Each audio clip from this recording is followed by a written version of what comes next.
Good morning, good evening, good afternoon. Welcome to another show on the Sports Music and Live podcast. Got Paul back to me today. Hi everyone, how we doing? So we're gonna do another football one. I know we keep saying we're gonna bring back some music and that. We will do that eventually, but there's a lot going on in football at the moment. Yeah. England had a good international duty, should we say? Yeah, I've just looked it up again because I couldn't remember what the score was, but yeah, 5-0 against Latvia, very good result.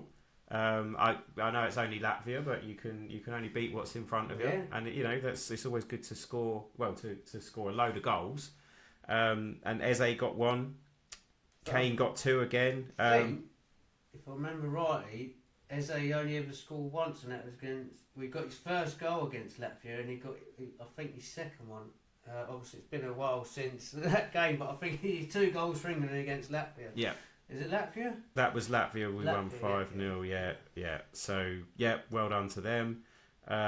Shout out to Jed Spence as well. Thought he played, it just seemed to stick out of my mind that he played quite well in that game. Good stuff. One of the debates was when we beat Wales the way we did, although Wales was shocking in defence, but once they tightened up in defence, we didn't obviously go on and score anymore after the 3. But they were saying the game looked faster and better without Harry Kane.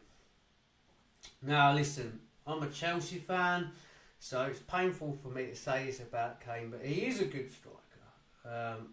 I generally do believe that if Owen didn't get injuries, he wouldn't be getting near. He wouldn't have beat his record. I should say. I think he will get near it.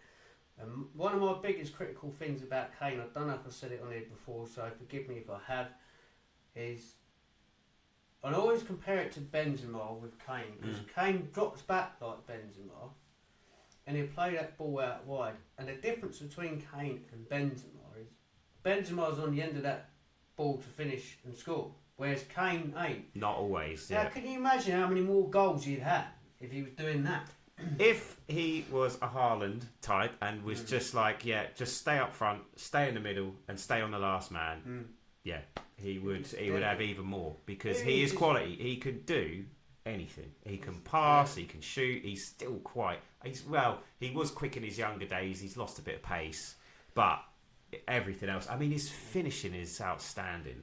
He's one of the best finishers in the world at the moment. Probably not that I've ever seen, but in terms of strikers that are around now, he's one of the best still. Honestly, one of the best. But he's good, isn't he? not for. I mean, I understand people like maybe the pace is quicker without him, and maybe you don't want him in every game. I thought that in the Euros in the last tournament we were at. I thought, maybe there's a couple of games where it wasn't suitable for him, where it was better if he would have been on the bench. But most of the time, I wanted to see him up front. See, my theory on that, going back to Euro, I was going to say 96, and you didn't even play 96. The one when we had it at Wembley last, 2021 or 2020, it was the COVID era. Yeah, it was 2020, but it took place in 2021.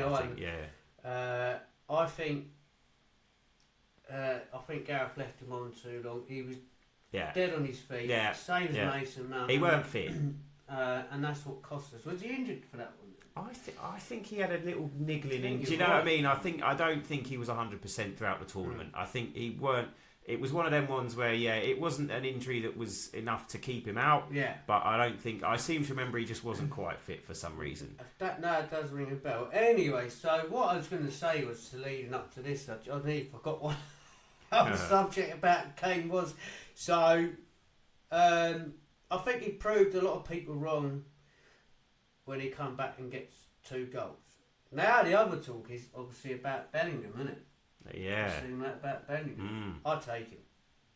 I'm not a big fan, I must admit. I just don't see where he fits in the team. The problem is, now that you mentioned it, it does lead in quite well. But Kane's tendency to drop back means that he drops back into the place where Bellingham wants to be. I've always said, I said this at the last tournament, if you're going to take Bellingham and you're going to play Bellingham, you have to drop Kane, because you have to play Bellingham up front. His best role, actually, was when he was playing as a sort of like a false 9 between 2 split wingers, who cut in a bit, but who were going to stretch the pitch, and he just kind of runs in on the end of it, as in like he's the furthest forward sort of midfielder, maybe sort of, I don't know, posing as a striker kind of thing. That was his best form for Real Madrid when he was doing that role with Vinny and Rodrigo on the other side. Yeah, so I mean, I'd take him, and I was talking to a mate at the weekend, Dan. I'm going to call you out, Dan, because I'm going to send this over to you, because this absolutely shocked me. He don't rate Palmer. Okay. He is a West Ham fan. Interesting. All right, everyone's entitled to their opinion. Shocked me. Okay. But what I did say, and this is linking in me about Bellingham, is that you bring Bellingham to come off the bench because he's a match winner. Yeah. And for me, for Palmer for England, at this point, and I'm a massive Palmer fan, I'm a Chelsea fan, and people are going to be like, oh, he don't know what he's talking about. But for me, I think at the moment, if you bring Palmer on to change a game, you're going to get more out of him at the moment for England as to starting. Interesting. Or you start Palmer and you bring Bellingham. But then we've got the same predicament with Palmer and Kane then. Because Kane's going to be dropping back and you're going to take Palmer out of the game, aren't you? So, not unless you play him on the right. Yeah, like you did when you come off the Euro. So that was my view for that in that discussion, and I was very shocked. Why doesn't he rate Palmer? He doesn't rate. Any reason? No, I don't. I have to really talk. I really rate him. I think he's brilliant. I think he's a really good player. But I think I don't know. I'm not sure if his best position is as the 10. I do quite like seeing him on the left. I'd actually even rather see him on the left rather than Saka, to be honest. I think he's better than Saka on the left. I'd rather see Palmer, 3 in the middle, whoever on the left. I don't know, Gordon, whoever. I don't know who's gonna play there, who's gonna start there. I don't really mind. And then up front, Kane. So I think that would be a good balance. Yeah. So I went down with Stanway Rovers. Just got to find the guy's name. Excuse me. It's an ex-professional, but that's it. I've put it in William Gale. It's not. So I didn't know who this guy was at the time, but Dan pointed him out, and his name was Tony Gow, and he was at a local team called Conkle Rangers, which is in Canvey Island. Had a little brief contact with him. What a nice guy, must say, giving you a shout out. And I didn't realise, and Dan was talking, I couldn't picture him. I never really see him play. I don't really remember watching him play, but he won the Premier League with Blackburn Rovers. Really? Yeah. Oh, wow. So he's a bit of a deal. Nice. Scored. He's a very good free kick taker too, actually. Okay. Anyway, and then it clicked. I sort of figured out who he was because I remember him being on Sky Sports doing the scores and that. Do you want to see a picture? Yeah, Do you know what I'm on about? What's his name? Tony Gow. So I'm going to show you a picture and you'll recognise him. Yeah, I think so, yeah. So, he played for West Ham as well. He was a West Ham fan, played for Blackburn. My dad would know him then, because my dad's a big West Ham fan. Yeah, your dad would know him. So, yeah, had the joy to meet him. I'm trying to get him a Sky Sports news picture, that's when he put me. But, yeah. Sure. Nice guy, and generally, I think he loved it that people still come up and recognise him. The two chaps that had a picture of him were West Ham fans. So, yeah, so I thought I'd bring him up while we talked about football, and yeah, a nice guy to meet. And I was also speaking, so I'm going to move on to a bit about league football now. As you know, this ain't scripted. We just have notes sometimes. We don't even do that anymore. Just talking points, yeah. So I was going to move on to league football, National League football, to semi-pro football, step whatever. Like the likes of Stanway Rovers, who's a local Colchester team. You got Conkle Rangers, which is down Canvey Way. You know, you've got teams in Ipswich, Brantford, and so you get the gist. So I was talking to one of the managers, and I generally watch that football, and I generally don't see much difference in like League Two football to that really. Really? Yeah. Mm. I, I mean, I don't know if it's because when I took out to watch Colchester play, maybe the pace is faster. It's not, but as for the technique of shooting, I don't see much difference. Really? Yeah. So there you go. If anyone does want to leave a comment, we keep asking you to. Tell me what you think about that. If you go and watch semi-pro football, how you compare it to National League football, which I know is not professional football, but it's the highest non-league football you get, to league football. So yeah, that's my point of view. So I know Paul's going to be very, very happy to talk about this moment. So we thought the reason we decided we was going to do football today was because Paul's Man United fan, so I'll let you take it away. Yeah, well, I was absolutely... I mean, I couldn't believe it when we beat Liverpool, to be honest, on Sunday. It was a good performance, I've got to say. I thought... Didn't think Liverpool played very well at all. They haven't been... they just have... It was a good time to play them as well, because they are out of form at the moment. So, yeah, very happy with the result. We've got Brighton on Saturday. Or you've got that chap you want playing, Brighton, who I don't For Labour. Never heard of him, never even seen him play. Well, actually, funny We're enough... going to go, and Chelsea's going to go and spend 120 million on him next season. You'll probably will steal him, yeah. You'll probably, yeah, because that's what Chelsea. They seem to let all the other clubs do the scouting, and then they just go. And then we go and pay more than what they exactly, bid for him. yeah. But the problem with him actually at the moment with Baleba is I haven't watched much of Brighton, but apparently he really wanted that move in the summer to Man United. Yeah. They priced him out of it because they were saying, 100 million. We're going, no, no thanks.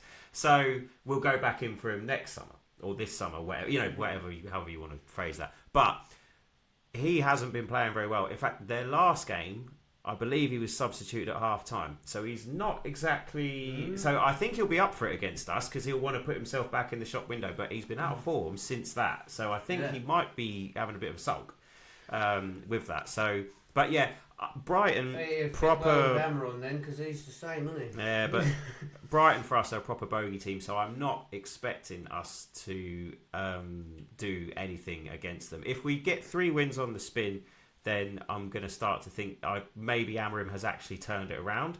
But even though I know we beat Liverpool and we look good doing it, and it's the first time we've won at Anfield for 10 years, but I'm still not entirely convinced. I thought Liverpool...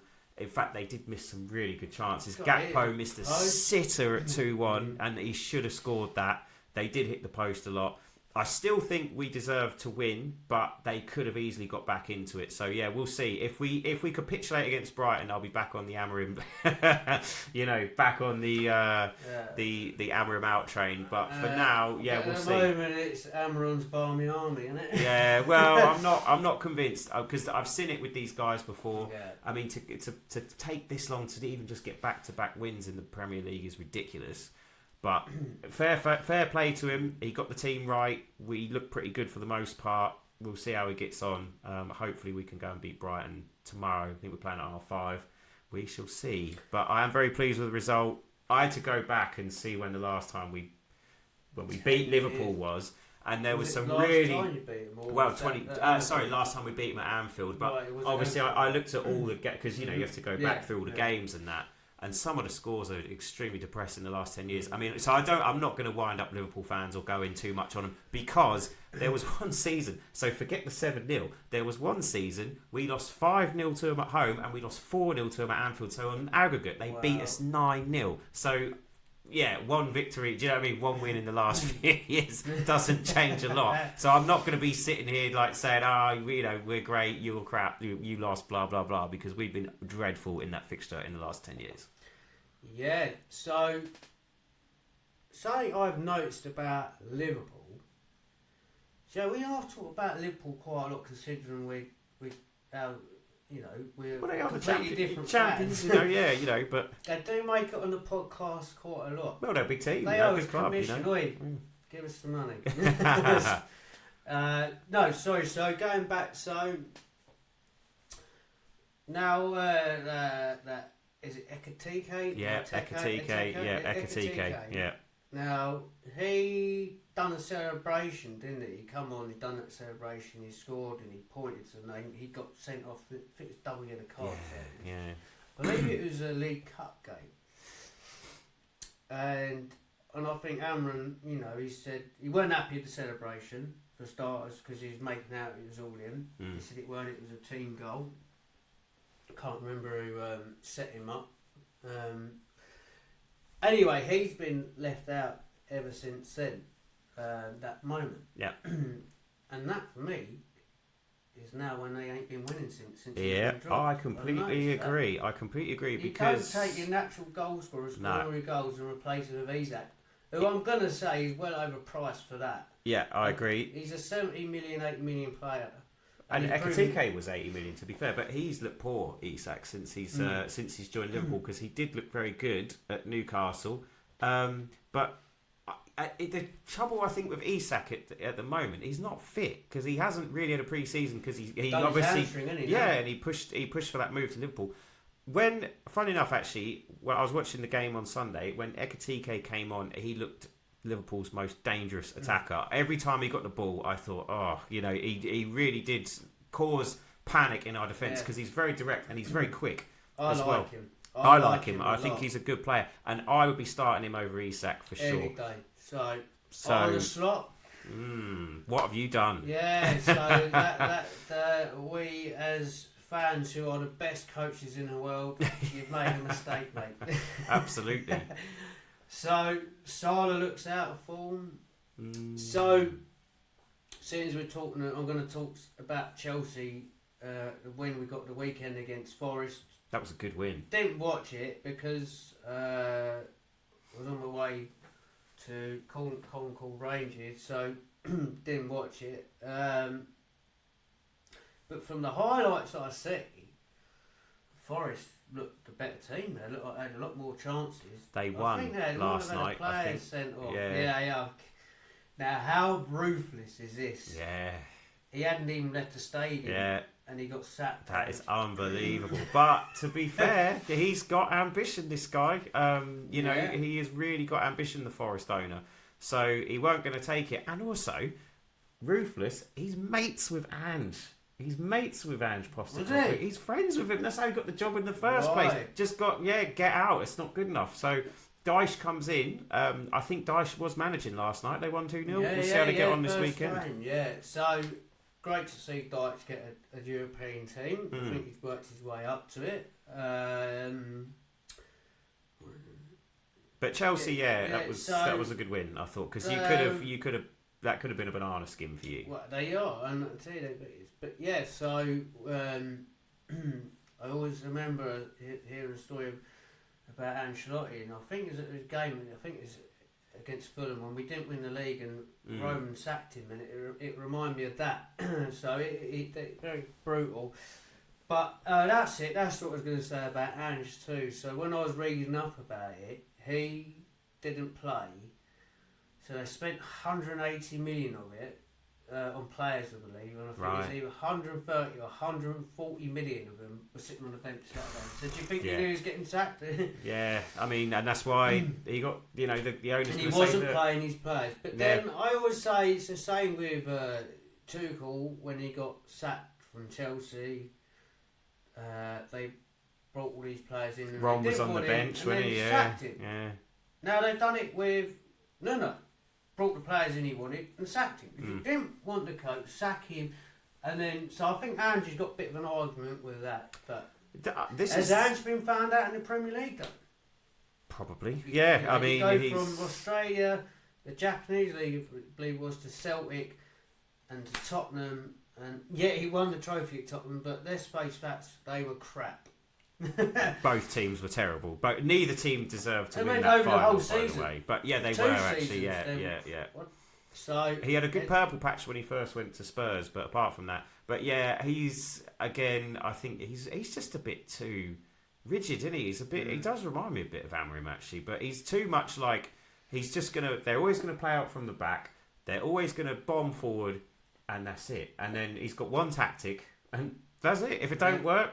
If teams find him out, well, that's the way I play. But do you see what I mean? Yeah, it's you need to adapt to it. You haven't obviously learnt your lessons from Tottenham, and you should have, because that's a good squad you had there. Probably better than the Tottenham squad you had at the time. And so, let's move. Got any league football you want to talk about? I haven't been keeping up with it actually that much, but I mean, the only one I did see the other, I mean, I saw Wrexham are struggling a little bit after they did all right to begin with, I think, but they're not doing picking too. It up. They're sort of, I think they found a level at the moment. You know, they've gone up back to back. So Who's top of the Championship at the moment? I believe it's Coventry. Yeah, that is. Or it's Borough.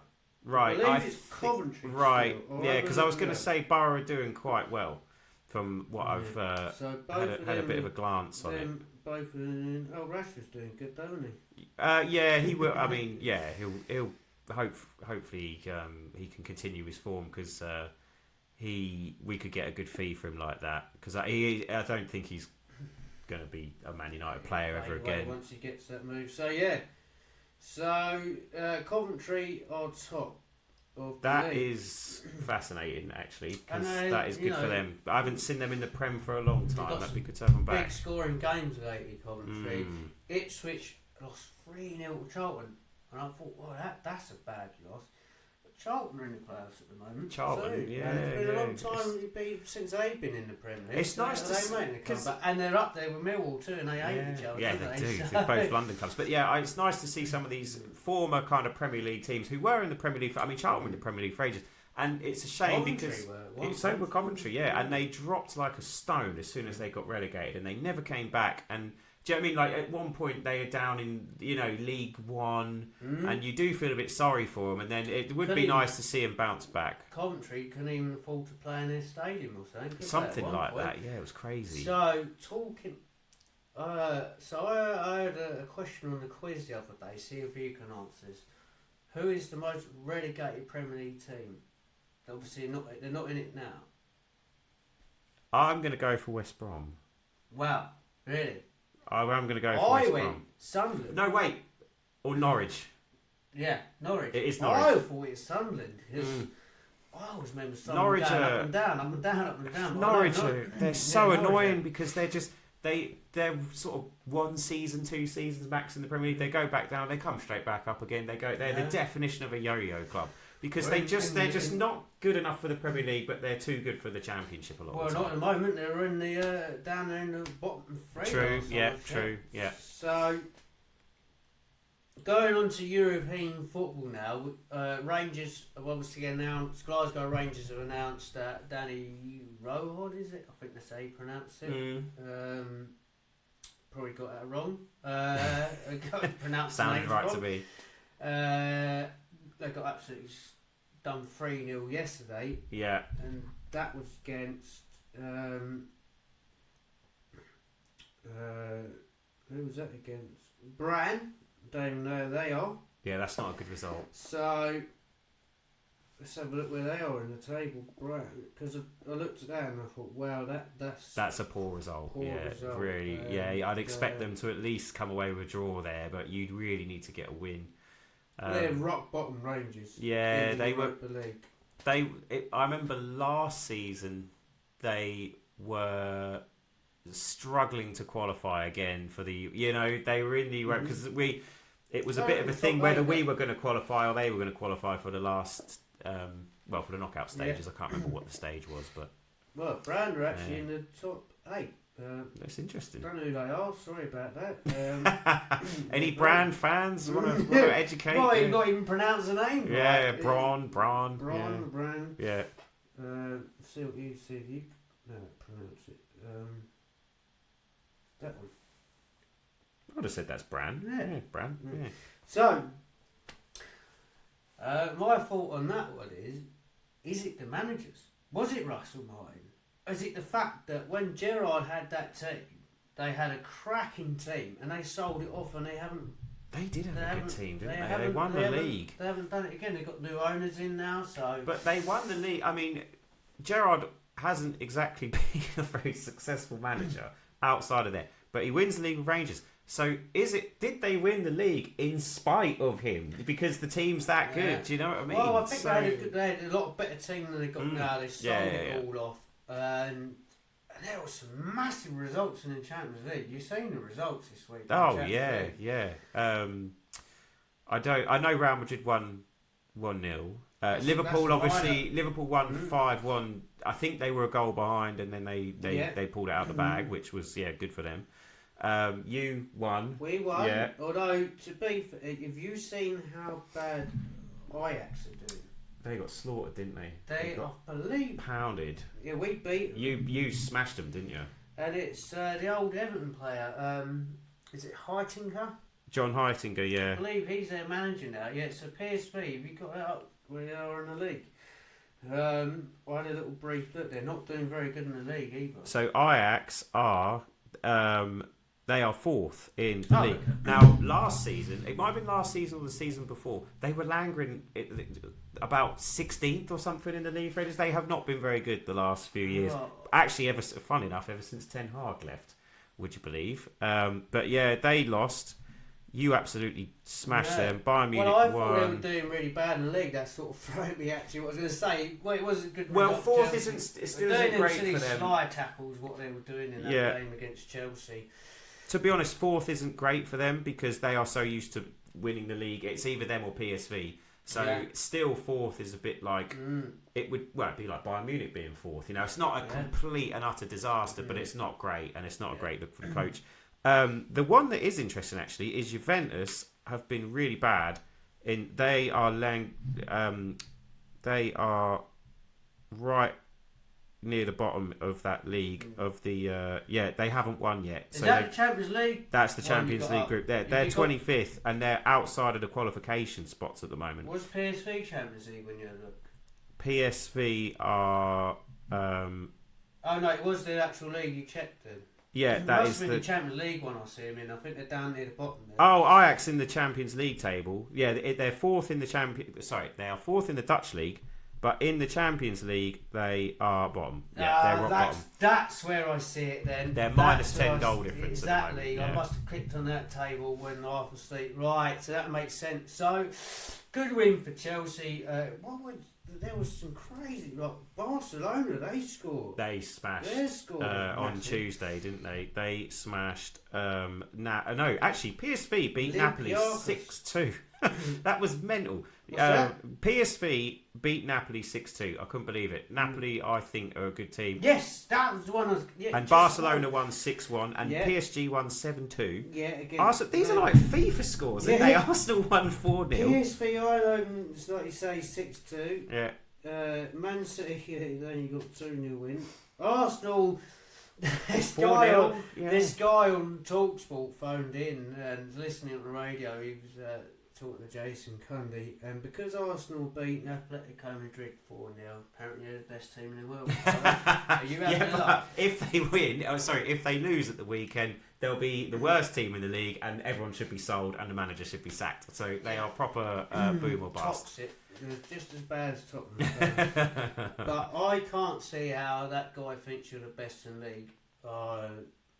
We'll see. Arteta's only won the FA Cup. Yeah, he ain't done nothing since he's had all that backing.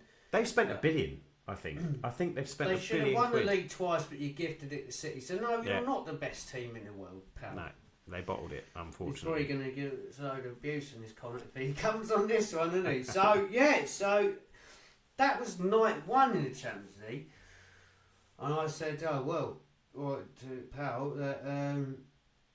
that. Wednesday's lot. I've got to really live up to it. Yeah. And again on Wednesday there was some quite big results. Yeah, it was. They were really high scoring games. Bayern Munich 4-0 win, Chelsea 5-1, Liverpool 5 against Frankfurt, Tottenham 0-0. And apparently Monaco was all over you. So again, not as many in this one, but there was a few good big results in that one. So yes, that was even Dortmund won 4-2, and that's after the international break too. Some players something in the water. The rest, but yeah, absolutely great week of football results so far. So I think that's everything I want to talk about. I had a random question. What's going on with Liam Delap? Is he injured? He's injured at the moment, yeah. He's injured at the moment. I can't remember what game it was. He got injured in the first 10 minutes or so of the game.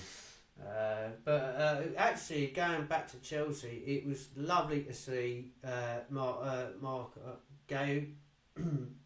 Gayu's it's very easy. They're very similar, but he's a striker for Chelsea that I've spoke about and raved about for a while now, and I love him because he's not your typical Spanish striker either, because he's there, he pressures, runs at you. And I always say to my boy, you don't have to tackle, but that presence to keep harassing for that ball will make a mistake. To be a nuisance. And I love him, and I'm glad he got a goal, his first Champions League goal, and I think now he's come back from Sunderland. I think he should start a bit more. Tyreek George. I mean, we got some lucky goals against PSV, penalties and deflections and that. But yeah, it's nice to see him score. But Delap should hopefully be back soon. That would be good, because it was a hamstring injury. I do know that. So. No. And Palmer is out, and they're talking December, but there's no guarantees coming back then. So we've got injury problems, and we had a young squad out, but. Considering it's a World Cup season as well, squad, it's really killing us. Yeah, we need to see Palmer back and fit and playing for the World Cup. I can't remember the last time he played for England. He's always injured on England duty, but I think they've been rushing him back too much, and it's really come back to bite us. Yeah. Well, he's your main man. He's the one that's got to play but, and everything. We've got to learn to live without him. But João Pedro, he hasn't been performing just of late. He seems to have dipped right off. Cup, he looked amazing. He did. He looked unbelievable. He looked exactly what you needed. But it's a bit. He's gone a bit quiet. Yeah. Same old Chelsea strikers. So hopefully, Guiu now will be coming forth and making his mark at Chelsea, because I've got really high hopes and really like him. I'm going to really follow wherever he goes. You're going to follow him. He's that sort of player that I like to keep in contact with. Is that all of it then? You've got Sunderland that's on Saturday, so you should get another 3 points. I'm hoping we beat Brighton. Sunderland are doing really well though. They are doing well. Didn't they beat you, or did you beat them? It was a close game if I remember close, right. But we beat them. We beat them 2-0. Yeah, that might be a bounce. It is, Sunderland, Liverpool. Yeah. But they are a good team. They're quite tough to beat, actually. So set up very well. Yeah. So you're done. I'm done. Right, so that's all we can think about football. Like I say, please leave us a comment, please like and share, get the channel up and running. Like I say, if you've got any questions you want to talk about, give us your name and we can read it out. Any teams you want us to talk about as well. If you don't like the fact that we don't like Arsenal and Tottenham, give us a bit of stick and we'll read it out. It's all a laugh, isn't it? It's football at the end of the day. That's what unless it comes to England, we're like you then. When you don't play for England, it's exactly we don't like you. That's what I love about football. So thank you for listening once again. I've had Paul back again today, like I say. Thank you very much, everybody. So please like and subscribe and all that nonsense everyone asks for on his YouTube channels, but it does help the channel. And we'll bring you another one soon, whether it be about music next time or football. We will see. Thank you for listening. Thank you.